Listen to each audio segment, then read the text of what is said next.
একটা কাজ করবেন, একজন একজন ধর্মীয় গুরু বাবা ফরিস্তা সাহেব বসে আছে আগরতলা, ওনার কাছে টাকা মাটি টাকা, উনি কিন্তু 6 কামরার ফ্ল্যাট নিয়েছেন আমাদের মানিক বাবুর থেকে, মুখ্যমন্ত্রী থেকে।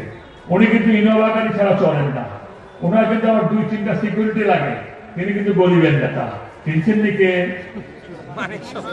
বাহ, ধন্যবাদ মানিক সরকার। ক্লাস এই যে কিষাণ সম্মান নিধি যে 12,000 টাকা করে হইব, যে উনার জন্য একটা ভাতা স্যাংশন করে দিয়ে আপনারা সবাই মিলিয়া।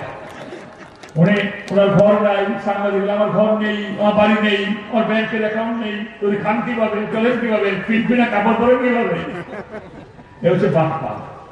জিতেন চৌধুরী মানিক সঙ্গে বাটপা নাম্বার 1, জিতেন চৌধুরী হচ্ছেন বাটপা নাম্বার 2।